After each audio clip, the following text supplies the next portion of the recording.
de profissão, mas um apaixonado pela literatura desde que eu me entendo por gente.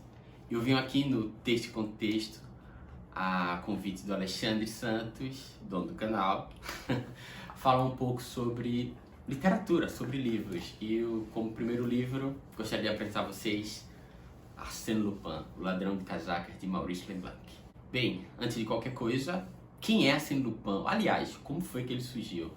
Arsène Lupin surgiu em 1905, quando o editor da revista francesa G.C.Tu, e logo de cara vou pedindo logo perdão a todos pela pronúncia, qualquer equívoco, por favor, desconsiderem. Assim, em 1905, o editor da revista G.C.Tu convidou Maurice Leblanc, que já era um escritor relativamente conhecido na França na época, a construir um personagem que rivalizasse a outro personagem que estava fazendo muito sucesso na Inglaterra na época.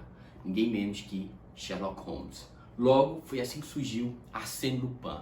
Então, enquanto Sherlock Holmes era aquela personificação do inglês vitoriano, mais ou menos, aquela figura mais purista, mais conservadora, extremamente perfeccionista, Arsène Lupin seria o completo oposto. Ele seria a versão francesa de Sherlock Holmes. E como sua versão francesa, ele representaria o que representava a sociedade francesa naquela época, que era a Belle Époque, que foi um período na França que durou do fim do século XIX até mais ou menos o início da Primeira Guerra Mundial, foi onde aflorou um pensamento cultural, artístico mais subversivo.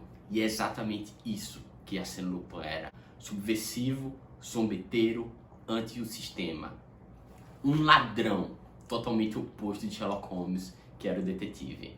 E por falar na construção do personagem, duas curiosidades. Uma delas é que aparentemente o nome Lupin era muito parecido com um parlamentar daquela época.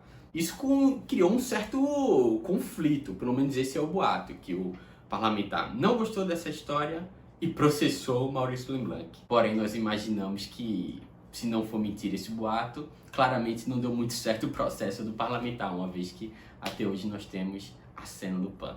E a segunda curiosidade é que outra inspiração foi um bandido, um ladrão na vida real, que foi Alexandre Mario Jacob, um ladrão que foi condenado a 20 anos de trabalho forçado na França, em 1905, na época que foi construído o personagem, desenvolvido, e que cometeu mais de 150 roubos. E assim como Lupin, ele era um anarquista, ele tinha um grande humor e, por incrível que pareça, conquistava a população com sua personalidade, digamos, cativante. Outra coisa é que esse ladrão, esse anarquista, também tinha uma característica muito peculiar, que era uma generosidade com a população, com suas vítimas, que também nos faz lembrar de outro personagem muito clássico da literatura, né? Que é o famoso Robin Hood, inglês também, por sinal. Aliás, o próprio Robin Hood e Arsène Lupin tem alguns paralelos, que é essa posição ante o sistema. Com, claro, cada um com suas particularidades, mas eu imagino que talvez Robin Hood tenha sido também uma das inspirações de Maurice Leblanc para criar Arsène Lupin, mas aí eu já estou apenas especulando. Mas falemos agora do livro em si. O livro surgiu 2 anos após o lançamento do primeiro conto, sendo uma coletânea de diversas aventuras do personagem. Aqui, cada capítulo é uma aventura particular, com início, meio e fim. Contudo, com uma leve conexão entre uma e outra. A escrita de Maurice Leblanc ela é muito comum dos livros clássicos do século XIX, o que significa, é uma escrita elegante, é uma narrativa mais elegante. Ela é relativamente descritiva, com ação que mistura muito bem o suspense, o mistério e, acima de tudo, o humor, que é uma das grandes particularidades do livro. Que, como eu disse, Arsène Lupin é um personagem extremamente subversivo, um zombeteiro.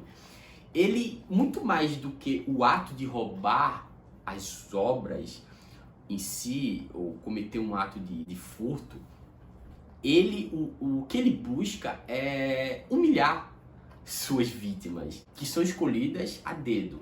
Eles sempre escolhem a aristocracia, membros do sistema, alguém que detém o poder de alguma forma ou de outra. Então, o que ele busca é o constrangimento das suas vítimas. Uma característica interessante sobre o livro e o personagem é como Arsène Lupin, ele se utiliza da mídia para realizar seus roubos e influenciar na percepção que a comunidade francesa tem sobre ele. O que é uma coisa muito curiosa, principalmente agora no mundo que vivemos, em que a comunicação é algo muito importante. Nesse caso, como é que Lupin se comunicava com a população e com suas vítimas e seus investigadores? Por meio de jornal. Aliás, uma teoria entre os leitores é que, e isso até é apresentado no livro, eu não lembro exatamente se nesse ou já em outros, que ele é dono do jornal em que ele faz suas mensagens, que ele lança suas mensagens. Isso é hilário, porque ele utiliza essa forma, essa mídia, como uma provocação, justamente com o objetivo de humilhar seus investigadores e suas vítimas. Aliás, pobre Ganimard. Arsène Lupin também é um mestre dos disfarces, extremamente inteligente. E é divertido como ele engana seus adversários por meio dessas transformações totalmente inusitadas. Às vezes engana até nós próprios, porque quando pensamos que era um personagem comum, descobrimos que era ninguém menos que Arsène Lupin. O personagem foi um sucesso tão grande que rendeu diversas continuações, todas escritas por Maurice Leblanc. E com o tempo foi ganhando uma repercussão tão grande, não apenas na França, mas em toda a Europa, sendo influente tanto na forma como outros escritores trabalhariam seus livros, como renderam peças teatrais, filmes, séries e até mesmo quadrinhos. Das obras que surgiram do personagem, temos o filme francês de 2004, Arsène Lupin, o ladrão mais charmoso do mundo, que é um filme que particularmente eu não gosto muito, mas tem seu destaque. Tem a animação vinda também de um mangá, Lupin III, que passou no início dos anos 2000 na Locomotion, se não me falha a memória, e por sinal foi como eu conheci o personagem. Aliás, eu acho que tem que se destacar que a trilha sonora de abertura é espetacular. Vale até colocar um trechinho para vocês ouvirem.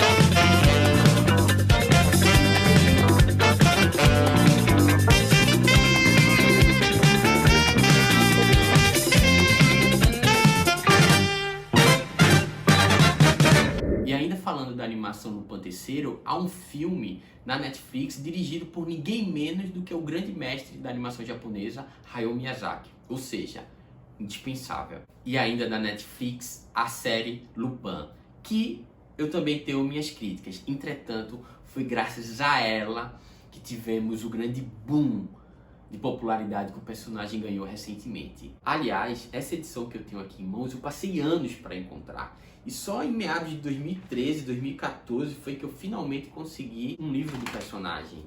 De modo que apenas com a série da Netflix, quando houve esse estouro de popularidade, é que outros livros foram lançados no Brasil. Então é isso, eu espero que vocês tenham gostado do vídeo e tenha despertado em vocês o interesse por conhecer essa obra literária, a qual eu devo dizer que é uma excelente primeira leitura. Para quem não tem esse costume de ler, Arsène Lupin, o Ladrão de Casacas, é uma perfeita forma de você entrar no mundo dos livros, de você ter esse primeiro contato com a leitura, com a literatura.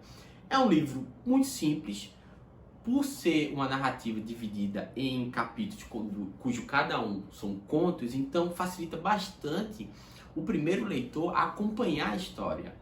Então eu realmente indico esse livro. Espero que vocês tenham gostado do vídeo. Curtam, se inscrevam no canal, critiquem se couber, elogiem se der e acima de tudo, boas leituras.